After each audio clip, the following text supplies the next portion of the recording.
I'm very happy to welcome Suzanne Hudson, coming all over from LA, and we are very honored to have you here, Susan. Suzanne Hudson is Associate Professor of Art History and Fine Arts at the University of Southern California in Los Angeles.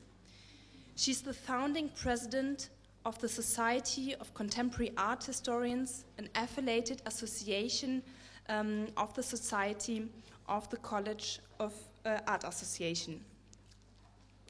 Let me mention briefly just some of your extensive writing. Hudson published a major study, her dissertation, on the work of Robert Ryman at MIT Press in 2009, with the title Robert Ryman Used Paint. She's the co-author and co-editor of Contemporary Art 1998 to present, and the author of Painting Now, also a major book, at Thames and Hudson. She's currently completing a book on Agnes Martin, forthcoming from Overall Books, One Work at MIT Press.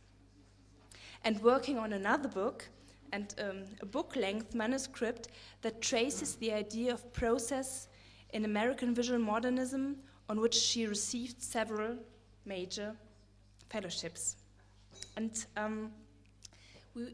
in her talk, we will meet a painting that we already saw, and I think, me personally, I can't see it often enough, and I was also very glad to see it in San Francisco. It's, of course, the painting Night Sea. And Susan will also focus on this painting, Night Sea, which I think is very nice. And it's not only, I think I'm not alone having this as my favorite painting. It's also a major collector and the owner of the painting from Agnes Martin in San Francisco. And therefore, unfortunately, the painting can't be here in the show because the collector wanted to have it all the time next to her, but I think we will be very lucky to see it in the show in Los Angeles, and it's opening in April at the LACMA. In her presentation, Suzanne Hudson argues for the significance of Night Sea in Martin's turn away from process-based works. After this, the struggle, once again, to achieve a composition, and also Agnes Martin's personal struggle. We are very much looking forward to your talk, Susan. Please come.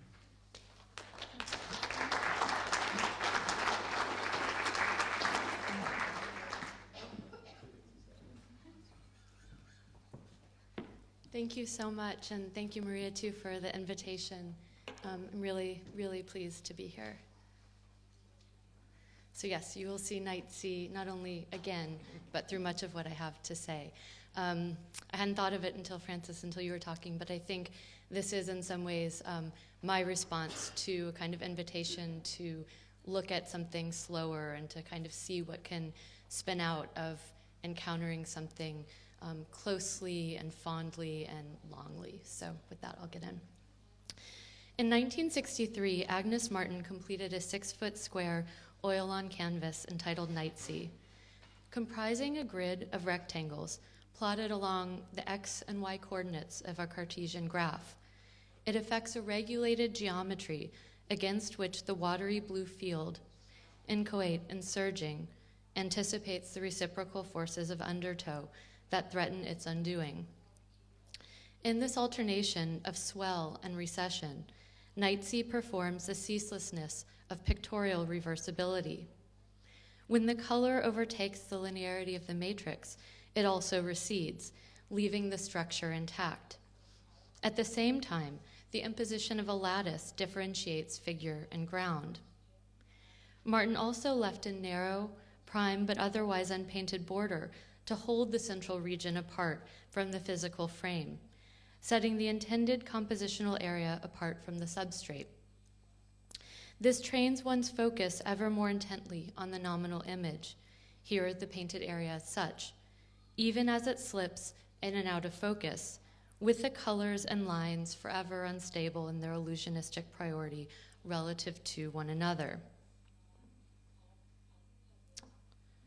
Susceptible to ambient light conditions, which dramatically alter the appearance of the gold veins as they shade from luminescent to flat, but also divulge that there are actually three, let's see if you can see this well enough in this detail, I'm not quite sure if you'll make that out, three different blues layered atop one another.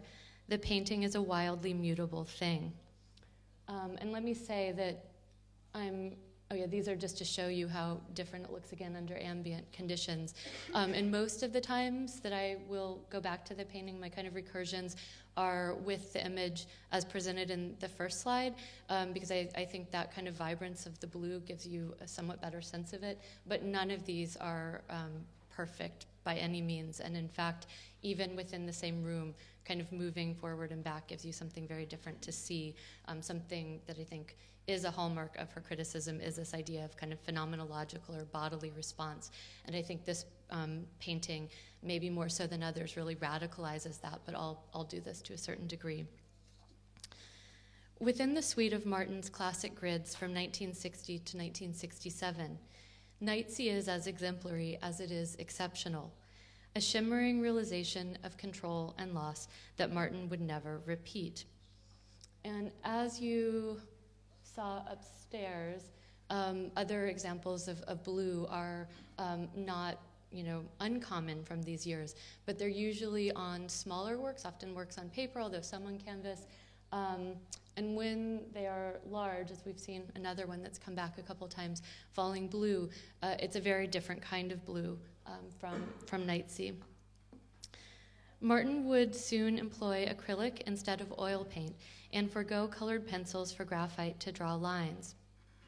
As we've already heard earlier today, Martin was not only given to kind of changing her way of working, but also given to deeming specific works as well as whole categories or periods of work inadmissible.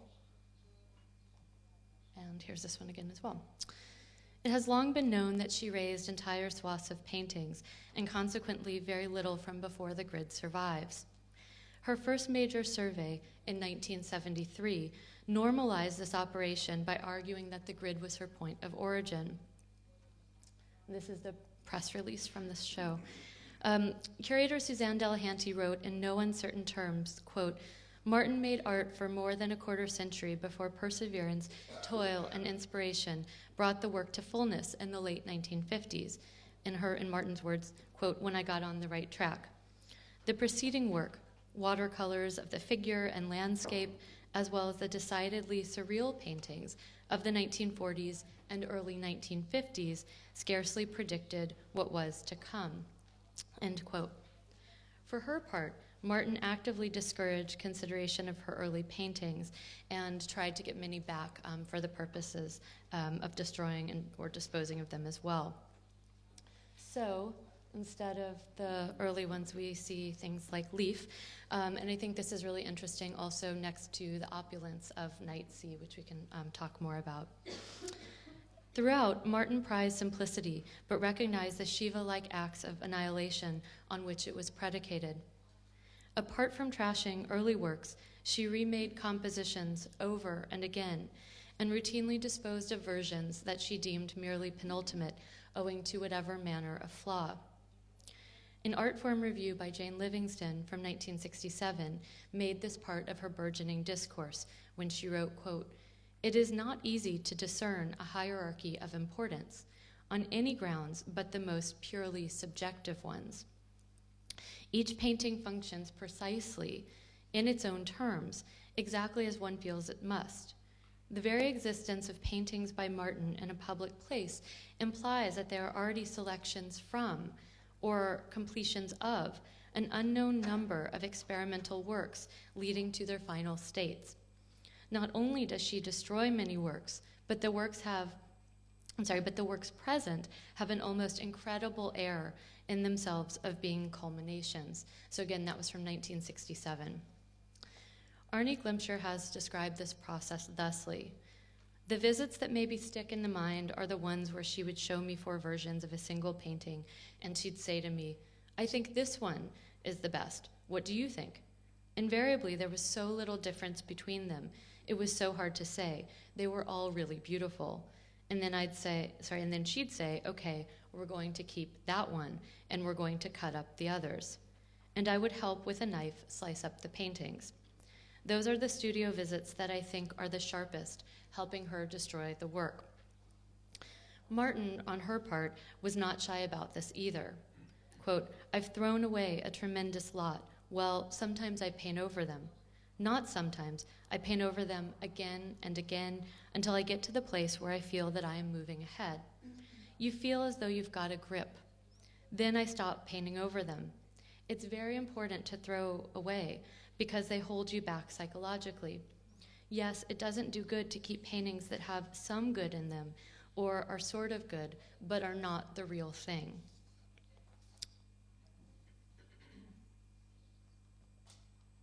I'm trying to point right at that. Okay.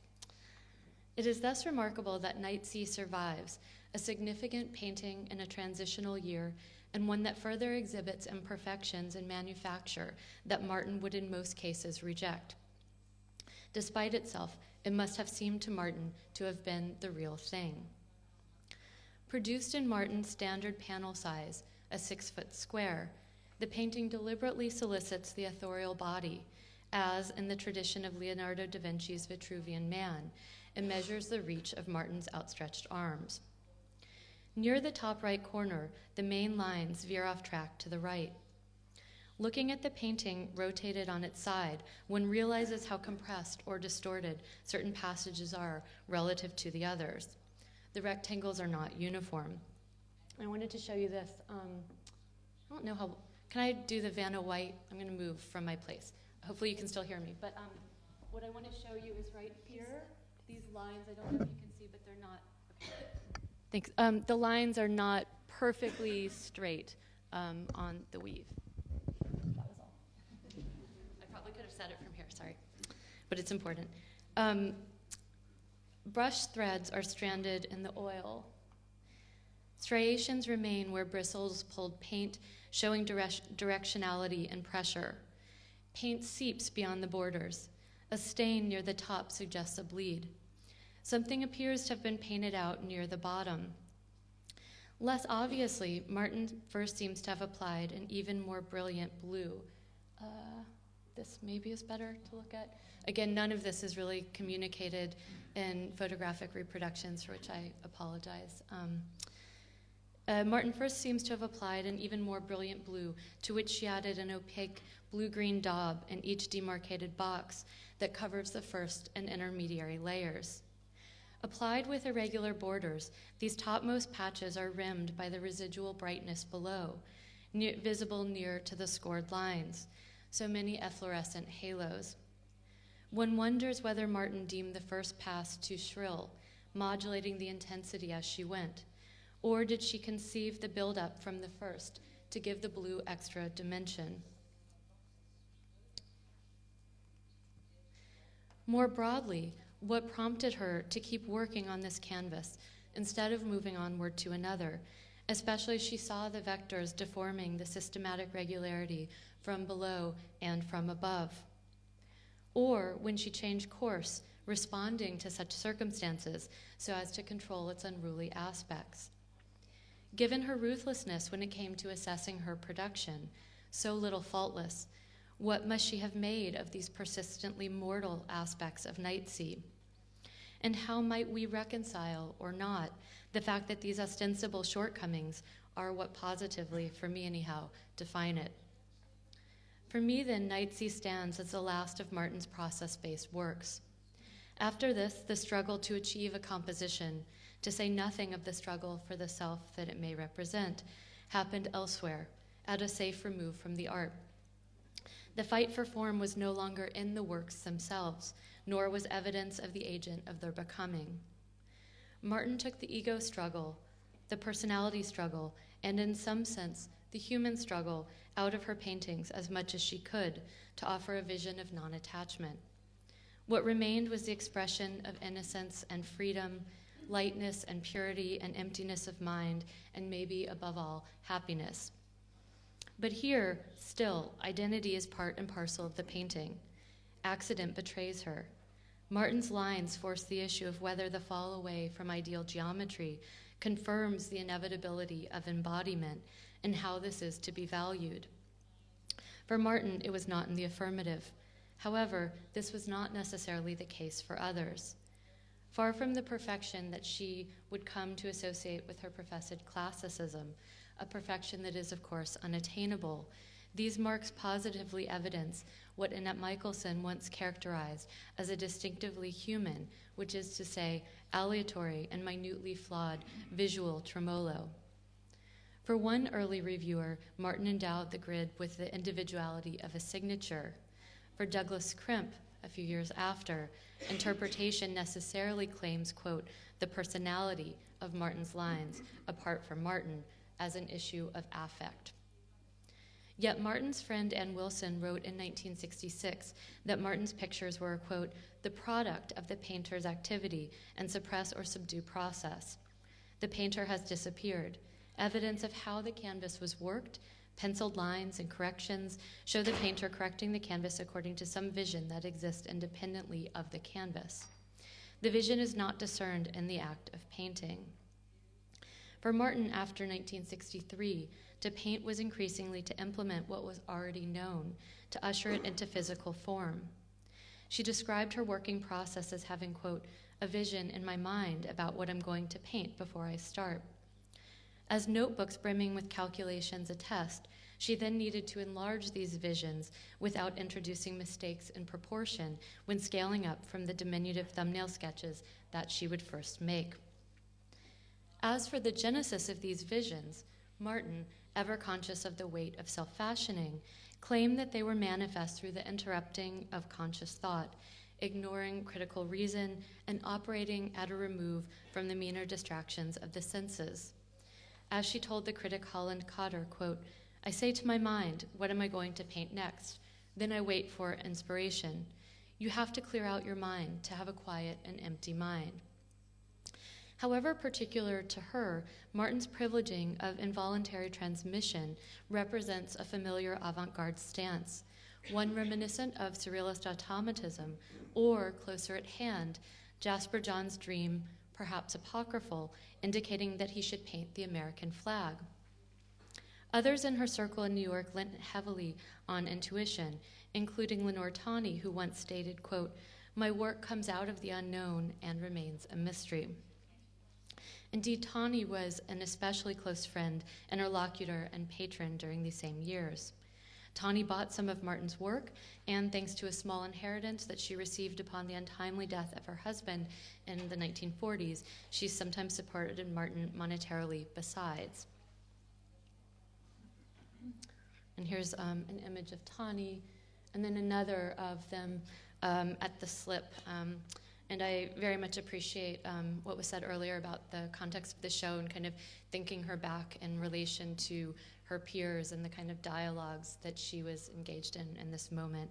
And I selected this photo instead of the one that's more often reproduced, which is part of the same photo shoot, but shows her on the roof, kind of apart from the group, and she's often read as a kind of benevolent but marginalized, maybe willfully, figure kind of presiding over the scene. And I liked this one where she was more kind of in the midst of things, in the midst of life.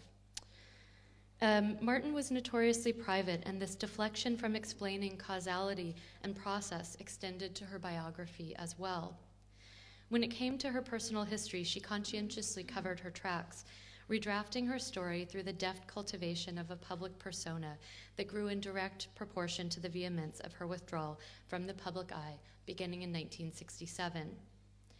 Facts shift from interview to interview, or even within a single interview, where evasions or contradictions beget still more confusions. She borrowed exhibition catalogs for gallery shows, although of course some do exist for museums, and the correspondence files both for Suzanne Delahanty and also for Barbara Haskell, who was the curator who installed the show from 1973, the Philadelphia show, in Pasadena, in California. She later, in the early 1990s, did a very important retrospective of Martin at the Whitney in New York, and from both of those files, it seems clear, or at least it seems as though Martin wanted them to believe, that she was very pleased, actually, with the books that attended those installations.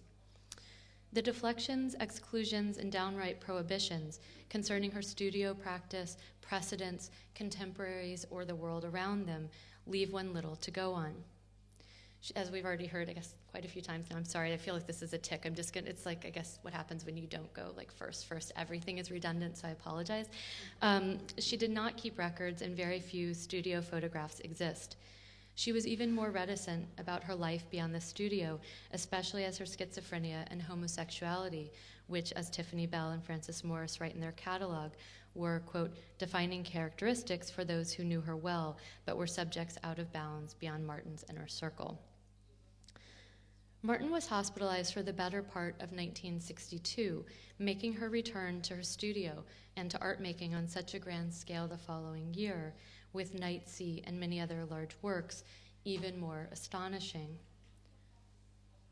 By 1965, Martin's A Tree, which you see here, was included in the Responsive Eye at the Museum of Modern Art, a watershed exhibition devoted to op and other contemporary abstraction. So in addition to the contextualization with abstract expressionism and minimalism, she was also kind of early on slotted into the context of op and other forms of hard-edged geometric abstraction, and then subsequent to all this, feminist art, and kind of on and on. This was also the year that Martin traveled by freighter to India and Pakistan, a trip where she found, quote, that I have a mad passion for the sea, as she wrote to Tani. What started optimistically ended in breakdown, with Martin returning after enduring another trying episode. Her show at Robert Elkan opened that April, and the presentation of her work continued apace, irrespective of these circumstances. Even within the parameters of a flourishing career, Martin experienced a banner season in 1966, when she was included in both systemic painting at the Guggenheim Museum and what you see here, 10 Virginia Dwan's Defining Vision of Minimalism. She also won a grant, sorry about the wallpaper covering this. This was the best I could do. She also won a grant from the National Council on the Arts, in addition to having a show at the Nicholas Wilder Gallery in Los Angeles. All of this activity makes her withdrawal from New York and from art making the following year all the more meaningful. Various reasons have been more or less plausibly cited for her precipitously leaving the city in September of 1967, including near existential pressures internal to her practice, together with the passing in August of Ad Reinhardt and the impending demolition of her studio. But overall, the incident remains a matter of speculation and a lacuna in a career that followed her into her 10th decade. Writing from the Grand Canyon in November of 1967, she framed the matter to Tani as having to do with asserting independence. I will have to have more time. Martin's flight from the city came on the heels of the Summer of Love, that mass migration to the left coast, popularly imaged as a site of liberatory anti-authoritarianism, sexual permissiveness, and anti-capitalist reorganization. She was then, in some ways, deeply generational, though hers was a contrary enactment of the social experiment in its overwhelming, if not really utter, solitude. Martin had written at the outset to curator and collector Samuel Wagstaff about, quote, staying unsettled and trying not to talk for 3 years. But in the end, Tani joined her in Big Sur, and they traveled together across the Southwest. Martin also made a trip back to New England with Betty Parsons. A couple of years on, critic Barbara Rose remained confounded, quote, not even her closest friends are sure why she made the decision. But Jill Johnston quotes Martin as saying, quote, she left New York because of remorse, and moreover, leaving New York has become as much a ritual exodus as going to New York is a ritual initiation. Along these lines, Roberta Smith claims that Martin, quote, felt that an artist could only survive 10 years in New York. It is hard to reconcile this vulnerability with, and to discard as somehow irrelevant, Martin's late interview in which she took a more calculating tone, telling the New Yorker, quote, "I established my market and I felt free to leave." In any event, Tundra from 1967, 6 rectangles made from a single horizontal and 2 vertical lines, would be her last painting made before selling her belongings, giving away her art supplies, and leaving in a pickup truck. She traveled for nearly 2 years in Canada and the United States before settling in New Mexico. And I won't kind of go into the details again because I think I will save my time for other things. But kind of cut and fast forward to 1973 when she completes on a clear day, which we had the chance to see in person, a monumental suite of 30 screen prints of orthogonal grids. It was only then that she erected a studio with the help of the architect Bill Katz, and shortly thereafter got back to painting. She spent years painting horizontal and vertical divisions of canvases, divided into sequences by fine pencil lines and highlighted with tonal shifts in pastels or grays. More settled into a horizontal format over time, and Martin lavished upon them names of states of gladness. In 1993, she adopted a smaller 5-foot square canvas size as an atypical concession to age. Only in her last years, around 2002-2003, did she paint black paintings in viscous acrylic, sometimes with geometric marks and sometimes with a surprisingly gestural surface. Oops. Sorry, I'm going to go back for just a second. Oh, we can just leave this. This can be up while I'm talking. It's fine. So fully had she gone, as it were, off the grid from 1967 to 1973, that on the occasion of her 1973 ICA show, Hilton Kramer could still claim in the New York Times that she lacked, quote, personal mythology or media celebrity. By the time the retrospective had traveled west to its second venue in Pasadena, reviewer William Wilson somewhat more skeptically posed the following in the Los Angeles Times. Whether or not Miss Martin's retirement is lasting, it is entirely consistent with her work and the mystique that has grown around it. A passionately self-effacing artist emerges from years of obscurity to waft across the art scene like the projected shadow of a dandelion puff, only to vanish again into honorable and humble obscurity. Frankly, I don't give a damn if Miss Martin is at this very moment happily ensconced in a Manhattan penthouse, grinding out Agnes Martins by the yard. She can go on making final farewell engagements until doomsday. I am perfectly willing to accept her mystique as part of the poetry of her painting. Crasser still, a report on her prices in GQ saw positive consequences for her market, quote, but her latter-day secretiveness in not exhibiting, and some reports have it, not even painting, has also heightened interest, end quote. So it was in 1973, from afar, yet, as I am also trying to argue, from squarely within the art establishment, that Martin occupied herself rather fully with the labor of public self-fashioning. And so here is something that remained private, but this was something that I thought was important to kind of put out there because this was working on the level of kind of structuring the exhibition in which she was engaged in and helping to make, and also the more public forms of kind of self-presentation through writing and lectures and so forth. Excuse me. In the article I quoted above by Jill Johnston, she described her hope for a visit to Martin that would be a kind of pilgrimage. Unfortunately, Martin had not become the hermit that she had thought. Quote, I was disappointed in general to hear that Agnes had been emerging at all. Johnston wrote tongue-in-cheek, she has in fact made 6 museum appearances this year, and she told me that she flew to Germany recently to negotiate the sale of some prints. Martin, in addition, had been writing in earnest, organizing her corpus for museum display, and, in these contexts, summoning her life story as an aesthetic project in its own right. But for those looking, it was not difficult to find evidence that contradicted Martin's cool equanimity. In her writing, she spoke openly of hearing voices. Such language has tended to prompt metaphorical readings, perhaps because so little of her life was actually known. Still, mentions of breakdowns were not necessarily cloaked, at the very least to those who read Johnston. Oh, and this is just to again kind of think about how this became consolidated and kind of furthered through volumes devoted to her writing, more so actually than visual reproductions of her art. Jill Johnston, herself an openly gay journalist, in the second part of the piece you see here, discusses being insane and lumps Martin together with herself and having familiarity with insanity. And I think it's not incidental to note that Johnston actually kind of fell off of the world or fell out of the world, and in 1969 had a kind of roast that her friends organized and actually showed up something like 40 or 45 minutes late to kind of insist upon her own absence from her own life. And although she did continue to write criticism, it was in a very different vein than what she had done throughout the 60s. Prior to that, it became more erratic in terms of its typesetting, much more performative with language, and much more kind of personal in its both, I guess, orientation and address. So she wrote, quote, "I suppose we both would agree that nobody knows anything about insanity except the insane." The same piece bluntly depicts Martin's thoughts about matters of gender equality in the art world and sexuality.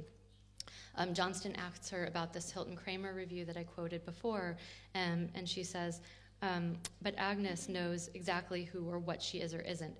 She shot back, "I'm not a woman and I don't care about reputations." I said, "Well, I wouldn't come to see you if you weren't a woman." She concluded the argument by saying, "I'm not a woman, I'm a doorknob."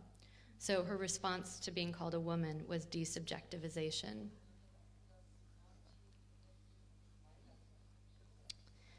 Martin never publicly denied anything that might contradict the more well-propagated aspects of her persona, but non-compliant, neither did she give it her attention. Instead, she endeavored to construct the Martin of subsequent reverence. Thus, we have inherited the Martin of her own making, the offspring of homesteaders on the Canadian prairie, the successful artist renewed through the crucible of renunciation, the author of gnomic statements and parables that simultaneously invoke and pragmatically disown the makeshift theology that they bring into being. This near-visionary Martin has become a truism verging on cliché in some of the literature. The emotional impact that her paintings might elicit has been compared to prayer. While Martin adamantly disavowed the mystical dimensions of her work and refused to take on the status of the guru, she still spoke in an unworldly language of perfection and insisted that every day of her life was brimming with gladness. When she turned to filmmaking in 1976 with Gabriel, a 16mm film of a boy hiking, she described it as being about happiness, exact same thing as with my paintings. I've never seen a movie or read a story that was absolutely free of misery, as I thought I would make one. The whole thing is about a little boy who has a day of freedom in which he feels free. In another note that Martin wrote to Guggenheim director Thomas Messer, she stated, quote, "I've just seen Star Wars and thought of an illustration for positive and negative response. If people from another planet saw Gabriel, they would," and that's underlined, "want to come here, but if they saw the other movies, they would not," that's really emphatically underlined, "want to come." Mary Fuller McChesney described Martin as being, quote, "a manipulator," and quoted her as saying when they were in New Mexico in 1950, quote, "I'm going to make it, I'm going to make it, and I don't care who I have to fuck or how I have to do it." She also said that, quote, "All these things of New York are totally, totally different from the stories Aggie told us about her background. She's rewriting the whole history." Laughs. Why not? So I don't wish to dwell on this. To say that she was ambitious is not to assume that Martin was being merely self-serving in framing her art, much less her life story as she did. But it is nonetheless very important that it raises the question of congruence, or the lack thereof, between precept and practice. And this is the question on which I want to end. How, in the case of Nightsea, might we square the composition with the title, and both with Martin's injunctions, which, in any event, came about nearly a decade after the painting itself? Indeed, Martin's paintings did not suspend expressive descriptions. She did, in her public and interpersonal framings of them, at some delay. In her stock-taking exercises of the 1970s, she redrew the bounds of permissible speech. She alerted Suzanne Delahanty that one of Doria Ashton's pieces about the genesis of her work and the places of her early lived experience was, quote, completely inaccurate in every detail and in point of view. Please don't quote anything from it. Environment and biography have nothing to do with inspired work, AM. This remained a private note, but Martin's maneuvers were also conducted elsewhere. Already by 1977, Ashton could begin a different essay with the following sentences, which delineate this altered self-presentation. Years ago, when her paintings were close to their sources and her thinking about them less arcane, Agnes Martin often recalled the place of her birth, Saskatchewan, and her childhood in Vancouver. Her father's wheat farm and the sea-like vastness of the wheat fields were not forgotten. The great prairies had endowed her with an undying hunger for spaces. With time, Martin's relationship to nature, once so direct, has become oblique and the metaphors have changed, but the sights in her imagination are ineffable. In 1974, Ann Wilson, who spent a great deal of time with Martin working on the Philadelphia catalog, wrote, quote, she tells many parables and stories in a verbal style and rhythm reminiscent of the Navajo. And she goes on to talk about kind of repetitive sounds and placement and also kind of tantric forms that use geometric designs. She also talks about a Navajo belief in illness as a basic disharmony and kind of goes on from there. Importantly for my purposes, Wilson also discusses geometry as an ancient archetype. However finely Martin came to feel about such discursive contexts, in 1963 she did not yet deny their apposition. That process, as I have tried to articulate, was retroactive. What might Nightsea have looked like then in 1963? How might it appear to us now were we to hold this knowledge of what came after kind of to the side? Doing so means that we might take seriously the title, the materiality, and the means of generating the forms of Nightsea as being non-trivial. A representation of what might be Martin's most explicit instance of claiming an archetype, the Nightsea journey. A motif in mythology, Carl Jung associated it with depression and the loss of energy. Often illustrated as a descent into Hades or some comparable netherworld of demons and animations of darkness, it is also a story about the immersion in the unconscious. In many versions, the protagonist might be swallowed by a sea monster or a whale, establishing a period of imprisonment and blindness that the hero, be it Gilgamesh, Osiris, Christ, Dante, Odysseus, or Aeneas, weathers in the world of the psyche, apart from the outer world, before he reemerges into wholeness at sunrise, when the progression to one's better fate might begin again. In Jung's language, it owes to the passage of the day into night into day. The golden orb, quote, sails over the sea like an immortal god who every morning is immersed in the maternal waters and is born anew in the morning. The Nightsea journey is most vernacularly the dark night of the soul. For Jung, this was symbolic as much as clinical, and as such, I would emphasize, I do not mean to suggest anything tied to Martin's mental health in proposing it here, in fact, quite the opposite. I think it is naive to imagine that artworks reveal Martin's interior states exclusively. If they do so at all, it is rather to hold out the possibility of relatable experience, and I see this very much relating to her ideas of kind of universality that was very much in the air with abstract expressionism. The Nightsea journey must have appealed to her in its having already been a universal story. It is a ready-made and broadly applicable fable about the habituation to one's life. Further, it, like the grid through which it is achieved in Nightsea, was another way of showing nature to be a representation already. That it assumed an untoward relation to the plastic forms of her art suggests that it was nonetheless too proximate to her lived experience in 1962 for this separation from biography and diagnosis to be absolute in its wake. This obtains despite the well-known fact of omnipresent Jungian appropriation among abstract expressionists. They rejected the narrative basis and also the restrictive local moralism of government work in the 1930s in favor of a universalism of the collective unconscious. Tawney also used basic forms of the circle, triangle, and cross with reference to his archetypes as an inherited language of pre-existing forms. In 1968, Tawney, and what you see here, would explicitly title a work called Rebirth in the Western Sea. Pollock was in Jungian analysis from 1939 to 42, making his relation to this formation perhaps the most studied, though Rothko and many others have been taken up according to these terms. Humanistic in orientation, and that's my interest in proposing it here, it is also pragmatic on the level of the subject, for whom the connection of the primordial to a post-diluvial, war-ravaged world might offer forth the possibility of better dealing with it. As Tariq Grabenhorst-Randall writes, identification of myth as part of one's daily life would help answer fundamental questions that have always troubled mankind. Who are we? Where are we? How did we get here?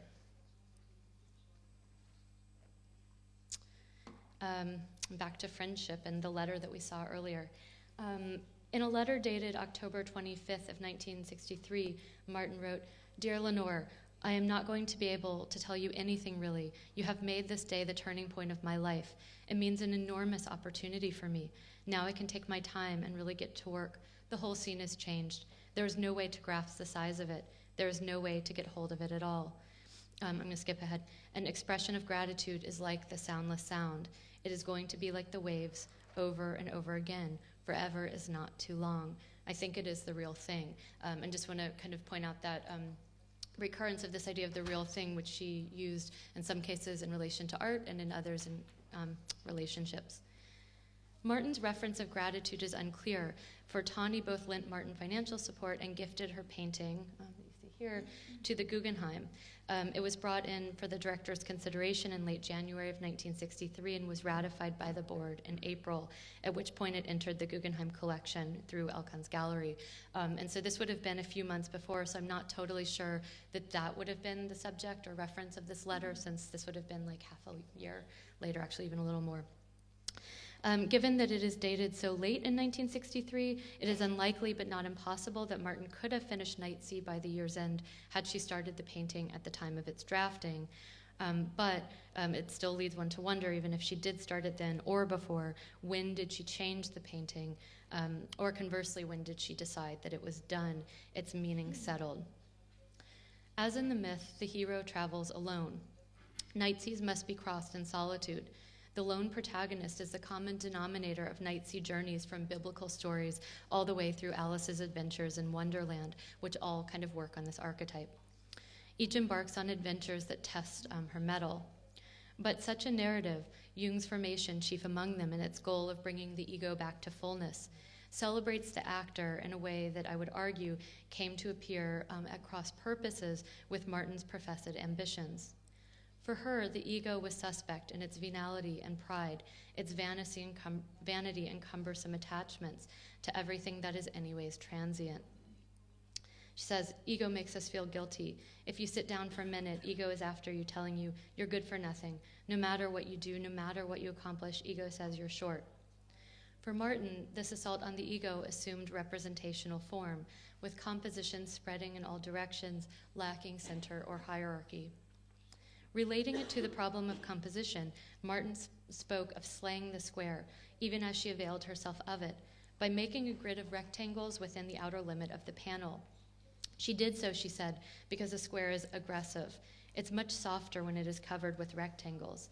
Rectangles is a soft experience. In this elongation of the rectangle, Martin upset the equilibrium of identical parts, the better to pose and balance.